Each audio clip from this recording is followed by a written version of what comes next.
Last class में जो हमारी डिस्कशन हुई थी उसमें हमने ऑब्जेक्ट ओरिएंटेड प्रोग्रामिंग के बेसिक्स तो हम पढ़ चुके थे। उससे पहले वाली क्लास में, लास्ट क्लास में हमने ये पढ़ा था कि उन ऑब्जेक्ट ओरिएंटेड कॉन्सेप्ट्स को हम अपनी प्रॉब्लम सॉल्विंग के लिए कैसे इस्तेमाल करेंगे, और एक ऐसी मीडियम डिफिकल्टी लेवल की प्रॉब्लम ली थी जो फर्स्ट ईयर के स्टूडेंट्स कर सकते हैं, लेकिन इट्स नॉट दैट इजी कि उसको वो चंद मिनटों में प्रिपेयर कर लें। तो एक ऐसी हमने मीडियम प्रॉब्लम ली थी, और प्रॉब्लम क्या थी कि हमें एलिमेंट्री रो ऑपरेशंस अप्लाई करने थे एक मैट्रिक्स के ऊपर। तो हमने वो कोड बनाना था जैसे हम एलिमेंट्री रो ऑपरेशंस, जो एक मैट्रिक्स हम उसमें स्टोर कर लें अपनी क्लास में, और एलिमेंट्री रो ऑपरेशंस की मदद से उसको एलिमेंट्री रो ऑपरेशंस के ऊपर अप्लाई कर सकें। तो हमने कहा कि देखें, अब लॉजिक बनाने का तरीका ये होता है कि हम एक ओवरऑल स्केच तो सोच लेते हैं क्या बनेगा, फिर हम उसको स्टेप बाय स्टेप बिल्ड करते रहते हैं। थोड़ा सा कोड लिखते हैं, उसको टेस्ट करते हैं, फिर कोड लिखते हैं, फिर टेस्ट, इस तरह से आहिस्ता आहिस्ता उसको अपडेट करते रहते हैं और अल्टीमेटली वो लॉजिक बन जाता है। लेकिन इसके लिए बुनियादी बात क्या है कि आपको उस काम का प्रोसेस जरूर पता होना चाहिए। अगर आपको काम का प्रोसेस नहीं पता तो फिर वो चीज, वो टास्क जो है वो परफॉर्म नहीं किया जा सकता, वो कोडिंग नहीं की जा सकती जब तक आपको उसका मैनुअल प्रोसेस अच्छी तरह ना पता हो। मैनुअल प्रोसेस का मतलब है कि आप उसको बगैर प्रोग्राम किए हुए खुद से उसको सॉल्व ना कर सकते हैं, उस वक्त आप उसकी अच्छी सी सही से प्रोग्रामिंग भी नहीं कर सकते। तो प्रोसेस की क्लैरिटी होना जो है ना, वो मस्ट होती है। एक मिनट होल्ड कीजिएगा जरा, पॉज कर दूं मैं। जी सर। अच्छा ना, इस अ, तो यहाँ तक की बात तो हो गई। तो हमने क्या किया कि हमने एक उसी प्रोसेस को मद्देनजर रखते हुए सबसे पहले हमने ये सीखा था कि एलिमेंट्री ऑपरेशंस कैसे परफॉर्म होते हैं। आपको रीडिंग असाइनमेंट के तौर पे भी दिया था, फिर हमने क्लास में भी डिस्कस किया था। और अब हम उस एक सैम्पल प्रॉब्लम, अब उसके लिए हम कर क्या रहे हैं, लॉजिक बिल्ड करने के लिए क्या कर रहे हैं कि एक ऐसी प्रॉब्लम जिसको हमने बाय हैंड सॉल्व किया था, मैनुअल प्रोसेस से सॉल्व किया था, उसी प्रॉब्लम को लेके अगर हम इसको आगे प्रोसीड कर रहे हैं, उसी की मदद से हम कोडिंग कर रहे हैं। तो हमने कोई सॉल्व सॉल्व हमने एक हाइपोथेटिकल एक ऑगमेंटेड मैट्रिक्स ले ली थी। इसके एलिमेंट 1 से लेके 12 तक इंटीजर नंबर्स हैं। पहली रो में 1 2 3 4 है, दूसरे में 5 6 7 8 9 10 11 12। अच्छा, अब जब हम इसके ऊपर ऑपरेशन अप्लाई करेंगे तो हमें ये तो पता है कि कौन सी उस ऑपरेशन का रिजल्ट आना क्या चाहिए। तो हम इसकी मदद से हम अपनी लॉजिक बिल्ड करते जाएंगे। एक दफा एक प्रोसेस, एक एक स्टेप उसके ऊपर अप्लाई करेंगे, उसका रिजल्ट देखेंगे, उसकी कोडिंग में जो कमी होगी, कमी पेशी होगी, उसको हम सही करेंगे, फिर हम अगले स्टेप पे जाएंगे। इस तरह से हम ग्रेजुअली बिल्ड करते चले जाते हैं। तो सबसे पहले काम हमने इसके लिए ये किया था कि हमने एक मैट्रिक्स ली थी। ये मैट्रिक्स को स्टोर करने वाला वो बंदा कोड लिख लिया था, और हमने यहाँ पर सूडो कोड लिख लिया कि हमने एलिमेंट्री ऑपरेशन कौन से परफॉर्म करने हैं। मल्टीप्लाई, ये आपको यहाँ ये ब्लू से जो लिखा हुआ नजर आया, multiply row by constant value. तो इनिशियली तो हमने, अच्छा, जब हम इस किस्म का एक फंक्शन बनाना है तो हमने उसका नाम रखा CRI। जो एलिमेंट्री ऑपरेशन में जो जो उसका अलजेब्रिक रिप्रेजेंटेशन होता है उस प्रोसेस का, उसको हमने फंक्शन नेम के तौर पे इस्तेमाल किया। दूसरा, ये पहला वाला फंक्शन तो इस्तेमाल होता है किसी पिवट एलिमेंट को हम 1 बनाने के लिए, और किसी एलिमेंट को अगर हमें 0 बनाना हो तो RI - CRJ करते हैं। उसमें से RI वो मैट्रिक्स होती है जो अंडर कंसिडरेशन है, जिसमें वो एलिमेंट है जिसको हमने 0 बनाना है, और जे वो वाली मैट्रिक्स होती है जिसमें पिवट एलिमेंट है, यानी जिसमें अभी हमने एलिमेंट को 1 बनाया है। तो जिस रो को हम 1 बनाते हैं, हम किसी भी उस कॉलम में किसी भी एलिमेंट को 0 करने के लिए रेफरेंस के तौर पे वही रो इस्तेमाल करते हैं जिसमें हमने 1 बनाया था। अच्छा, इसके अ, इसके साथ फिर हमने डिस्कस किया था, मैं इसको जरा जूम इन कर दूं, रन कर दूं इसको।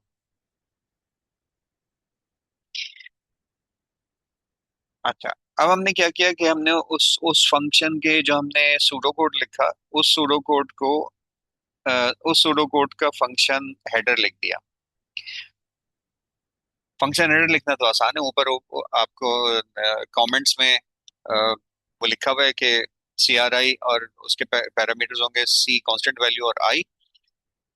तो हमने उसी के हिसाब से हमने एक फंक्शन हेडर बना दिया। अभी हमने ये नहीं सोचा कि इस फंक्शन के अंदर क्या होगा, सबसे पहले चीजें, पहले हेडर तो बने, हेडर बन गया। हेडर दोनों फंक्शंस के बन गए, दोनों प्रोसेस के बन गए। अब हमने इसके अंदर कोड लिखा है। देखिए सीआरआई में क्या करना होगा, हमने एक सिलेक्टेड रो होगी, उसके हर एलिमेंट को कांस्टेंट वैल्यू से मल्टीप्लाई करना होगा। तो इसका मतलब है कि जितने उस रो में जितने कॉलम्स हैं, उतने ही कॉलम के लिए हमें अ, उतने ही उतने ही टाइम्स ये प्रोसेस परफॉर्म करना होगा। और उस प्रोसेस में करना क्या होगा कि हर एलिमेंट को हमें पिवट एलिमेंट के इनवर्स से मल्टीप्लाई करना होगा। लेकिन हमने यहाँ पे लिखा है कांस्टेंट वैल्यू, तो इनवर्स ऑफ द एलिमेंट। तो हम क्या करेंगे कि कांस्टेंट वैल्यू ही, ऐसे कांस्टेंट वैल्यू में हम वो value one over that element, जो पिवट एलिमेंट है वन ओवर दैट एलिमेंट, वो हम असाइन कर देंगे। तो यहाँ पे वो कांस्टेंट वैल्यू के तौर पे यूज होगा और वो मल्टीप्लाई कर देगा इसको। अम,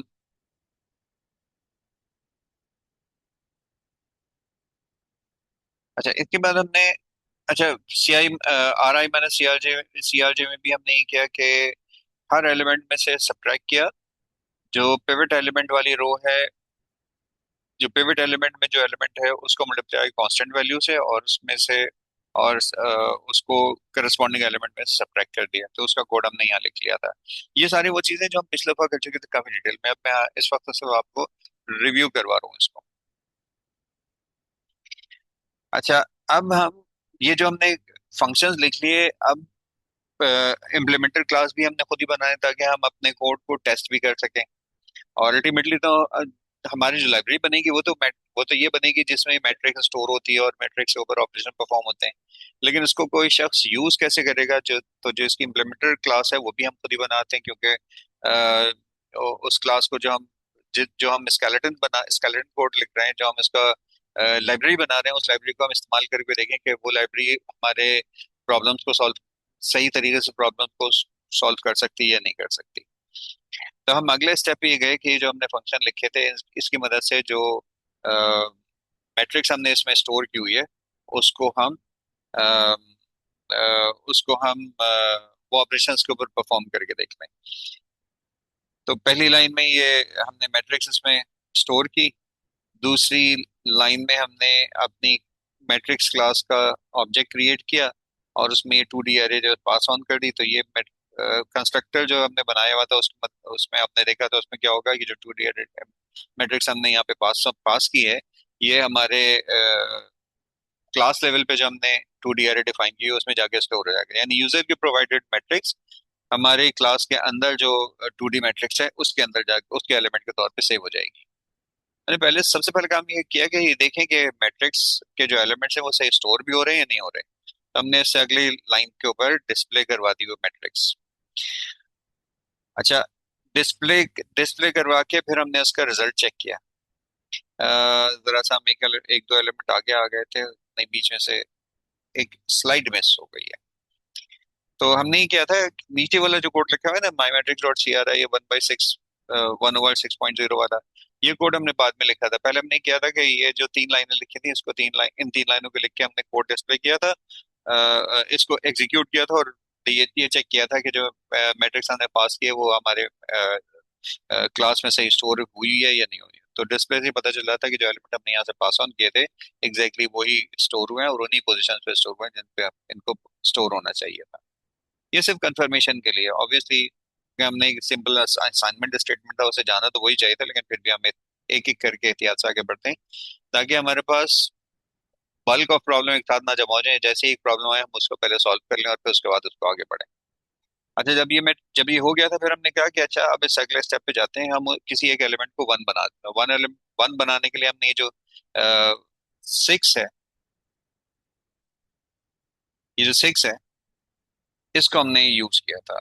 मैं इसको हाईलाइट कैसे करूँ, इससे कर,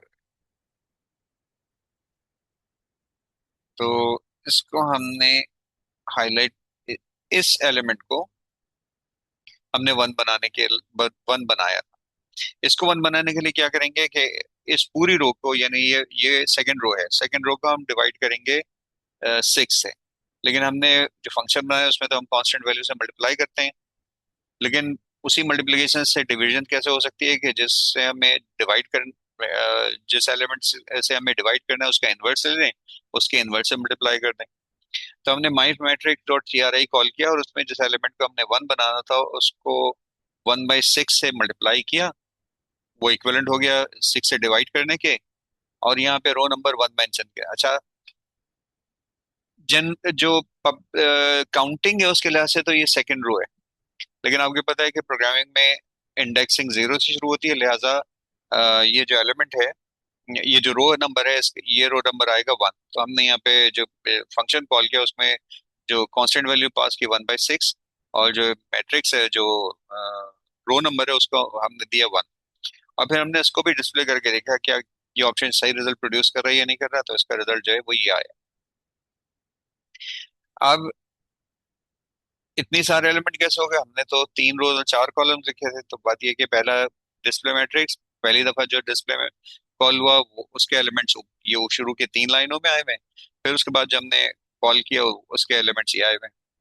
अच्छा, अब हमें इससे अंदाजा हुआ कि अगर हम हमें ये हमारा डिस्प्ले का फंक्शन है, अगर हम थोड़ा सा अपडेट कर दें, जो मैट्रिक्स डिस्प्ले करने से पहले कोई हेड कोई लाइन या कोई डैशेस की लाइन या कोई हेडिंग के ओरिजिनल मैट्रिक्स है या ये रिड्यूस मैट्रिक्स है, कुछ भी हम डिस्प्ले करवा सकें, तो हम अपने कोड इस जरूरत को महसूस करते हैं। हम क्या किया, हमने हम अपने कोड पे वापस गए और कोड पे वापस करके हमने कहा कि ये जो for loop nested for loop है ये तो एलिमेंट्स को प्रिंट कर रहा था, ये तो हमने कोड पहले लिखा था, पिछले बार हमने देखा था।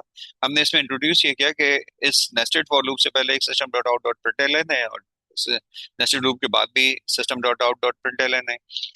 हम अच्छा, उसमें बजाय इसके कि मैं फिक्स कर दूं कि डैशेस की लाइन प्रिंट होगी या डॉट्स की लाइन प्रिंट होगी या ब्लैंक लाइन प्रिंट होगी, ये ऑप्शन हमने यूजर पे छोड़ दिया कि यूजर बताए कि जो मैट्रिक्स है उससे पहले का कैप्शन क्या होना चाहिए और उसके बाद का कैप्शन क्या होना चाहिए। तो हमने इस फंक्शन को अपडेट कर दिया, दो पैरामीटर इसमें और डिस्प्ले मैट्रिक्स में दो पैरामीटर लिख दिए, कैप्शन बिफोर और कैप्शन आफ्टर। अब उसके बाद ये हमने किया कैप्शन बिफोर अपने प्रोग्राम में डिफाइन कर दिया, कैप्शन आफ्टर के लिए सी ए वेरिएबल डिफाइन कर दिया। और अब डिस्प्ले मैट्रिक्स में सी बी और सी ए पास कर दिया। डिस्प्ले मैट्रिक्स डिस्प्ले क्या करेगी, वो मैट्रिक्स डिस्प्ले करेगी जो इस क्लास में स्टोर है। लेकिन डिस्प्ले करने के लिए वो पहले क्या डिस्प्ले करे बाद में क्या क्या डिस्प्ले करे, वो हमने यूजर के ऊपर छोड़ दिया कि वो क्या डिस्प्ले करना है, ब्लैंक करवाना चाहता है, कोई कैप्शन देना चाहता है, डैशेस की लाइन चाहता है, जो भी चाहता है। तो सीबी और सी ए जो भी यूजर डिफाइंड सीबी और सी ए दोनों स्ट्रिंग्स हैं, वो दोनों स्ट्रिंग्स मैट्रिक्स से पहले और मैट्रिक्स से बाद डिस्प्ले हो जाएंगे। अब इसका जो रिजल्ट है वो ये आ गया। तो अब हमें जरा रीडिंग जो जो पहले वैल्यूज मिक्स मिक्सअप हो गई थी, अब वो मिक्सअप नहीं हो रही। अब हमें पता चला, अच्छा तो ये पहली वाली जो ऊपर जो आउटपुट है ये तो ओरिजिनल मैट्रिक्स की है, और नीचे वाली जो मैट्रिक्स है ये उस ऑपरेशन को परफॉर्म करने के बाद है जिसमें हमने इस सिक्स को इस सिक्स को इस हाइलाइटर चूज कर लूं, जिसमें हमने इस सिक्स को रिड्यूस किया था वन में। तो सारे एलिमेंट जो है सिक्स से डिवाइड हुए तो 7/6 1.17 आ गया, 8/6 1.33 हो गया, 5/6 जो है 0.83 हो गया। तो so far it is working correct. फिर हमने आगे बढ़े थे, फिर हमने क्या कहा कि अब अगला एलिमेंट जो है वो ये है कि जिस एलिमेंट को हमने वन बनाया उस ऊपर वाले एलिमेंट को जीरो कर दें। अब पिछली आउटपुट देखिए, यानी इस वन को हमने इस एलिमेंट को जिसको हमने हाईलाइट किया हुआ है इसको वन बनाया था, तो इसको इससे ऊपर वाले एलिमेंट को जीरो करने के लिए इसको इस रो को पिवट एलिमेंट वाली रो को यानी रो नंबर वन को टू से मल्टीप्लाई करके और ऊपर वाली रो में से सब्ट्रैक्ट कर देंगे। तो ये वाला जो एलिमेंट है टू, ये जीरो हो जाएगा, ये वाला एलिमेंट जीरो हो जाएगा। इसके लिए हम अपने प्रोग्राम पे गए और ये हमने RI-CRJ फंक्शन कॉल किया। जो रेफरेंस जिसमें पिवट एलिमेंट है वो रो वन है और कांस्टेंट वैल्यू थ्री है, और जिस रो में जिस एलिमेंट को हमने जीरो करना है वो एलिमेंट रो नंबर जीरो में था, दूसरा एलिमेंट हमने जीरो पास कर दिया और फिर हम डिस्प्ले किया। अच्छा, इसका जो रिजल्ट हमने व्यू किया तो उसका रिजल्ट ये आ गया। ये ओरिजिनल मैट्रिक्स, फिर वन बनाने के बाद की मैट्रिक्स, और फिर इस एलिमेंट को जीरो होना चाहिए था, इसको जीरो होना, जो टू है इसको जीरो होना, लेकिन जीरो नहीं हुआ। अब क्या क्या आगे जाके देखे हमने अपने उसमें प्रॉब्लम की क्या है। तो प्रॉब्लम क्या आई थी कि ये जो कांस्टेंट वैल्यू है, ये थ्री हमने मेंशन किया था जबकि वो थी टू। तो इसको दोबारा हम अपडेट करेंगे प्रोग्राम को, और अपडेट करने के बाद इसको अ, अच्छा, ये तो मैंने उसी वो जो प्रोसेस को उसको करेक्ट करने का, उस प्रोसेस को जरा हाईलाइट करने के लिए ये स्लाइड्स यूज की थी। और प्रॉब्लम यहाँ आई थी कि ये जो थ्री है, ये थ्री नहीं होना चाहिए था, ये टू होना चाहिए था। थ्री तो इसके बराबर वाले कॉलम में है, हम तो बात कर रहे थे इस सेकंड कॉलम की बात कर रहे थे, लिहाजा सेकंड कॉलम में जिस एलिमेंट को हमने जीरो बनाना था वो टू था, थ्री नहीं था। तो इसकी वजह से हमने इसकी टेस्टिंग, हमने इसका जो प्रोसेस, जो फंक्शन के पैरामीटर्स है वो गलत दे दिए थे। तो बात में आपको ये यहाँ हाईलाइट ये करने की कोशिश की थी मैंने। ये गलती ऑनलाइन डेमो के दौरान हुई थी, तो मैंने आपको बता, इससे फायदा ये हुआ कि आपको ये पता चला कि बाज़ औक़ात हमें हमारा कोड सही होता है, हम उस कोड को कॉल सही पैरामीटर्स की वजह से नहीं कर रहे होते, तो हमें दोनों चीजें चेक करनी होती है, हमारा कोड गलत है या हमने जहाँ उसको कॉल किया उसके पैरामीटर्स गलत है। तो हमें पता चला कि पैरामीटर्स गलत है, हमने दोबारा उसको सही करके कॉल किया। अब अब देखें, एक एक तो ये हमने कॉल किया, और उसके नीचे का जो एलिमेंट था वो टेन था, हमने टेन, टू, टेन और वन के साथ कॉल किया, और यहाँ जीरो, टू और वन के साथ कॉल किया, और उसके बाद हमने इसका रिजल्ट देखा कि अब क्या आया। तो इसका रिजल्ट जो है वो सही आया था, और सही रिजल्ट आने के बाद फिर हमने कहा था कि अच्छा, फिर हम यही काम अ, बाकी जो एलिमेंट्स है ना उनके लिए भी करते हैं। बाकी एलिमेंट का मतलब क्या है कि अब हमने ये चूज किया था कि थर्ड कॉलम में पिवट एलिमेंट को वन बनाएंगे। तो थर्ड कॉलम में पिवट एलिमेंट वन बनाने के लिए हमने ये नोट किया कि वहां पर वो वैल्यू क्या है जिसको हमने वन माने, वो -0.67 थी, तो हमने 1/-0.67 पहले पैरामीटर के तौर पे पास किया, और अ, उसका रो नंबर टू दे दिया। तो ये जो कोड है ये उस एलिमेंट को वन बनाने के लिए, थर्ड कॉलम के आखिरी रो के एलिमेंट को वन बनाने के लिए था।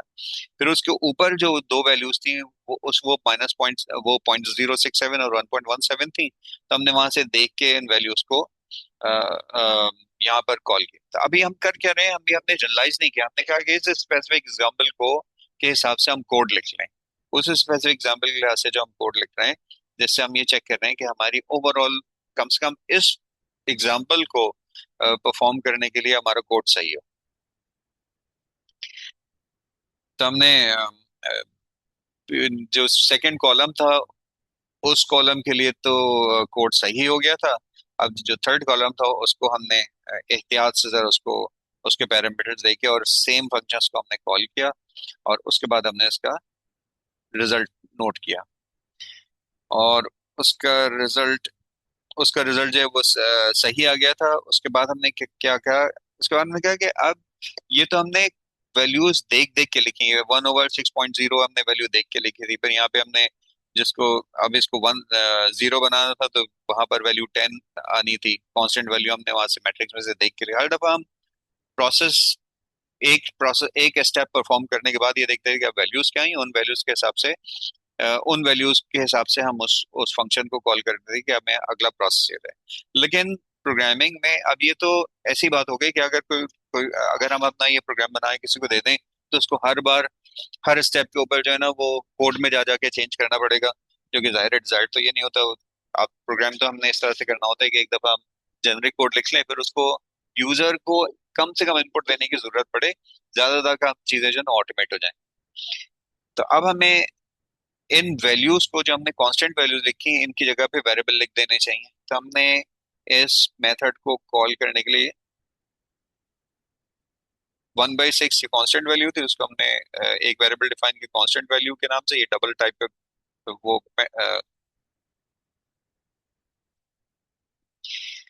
ये डबल टाइप का वेरिएबल कांस्टेंट वैल्यू डिफाइन किया, फिर एक इंटीजर रो डिफाइन की, और हमने कांस्टेंट वैल्यू और रो इन वैल्यूज की मदद से बजाय इसके कि हम यहाँ पे फिक्स वैल्यूज लिखते हैं, हमने उनको उनकी जगह पे वेरिएबल इस्तेमाल कर लिया। लेकिन वेरिएबल में भी वैल्यू तो हमने देख कर ही डाली हुई है ना।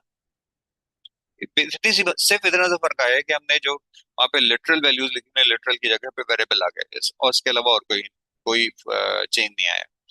लेकिन ये काम भी हमने इसलिए किया है कि हमें सिमिलैरिटी नजर तो आनी शुरू हो जाए।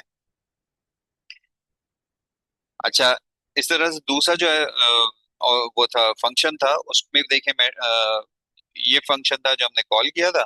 अब हम इन कांस्टेंट लिटरल वैल्यूज की जगह पर वेरिएबल्स लेंगे, तो कांस्टेंट वैल्यू के लिए हमने जो कांस्टेंट वैल्यू का वेरिएबल डिफाइन किया हुआ था वो इस्तेमाल किया, और रो के लिए वही था। लेकिन यहाँ पे अब बात यह है कि रो तो दो हैं, रोज दो हैं।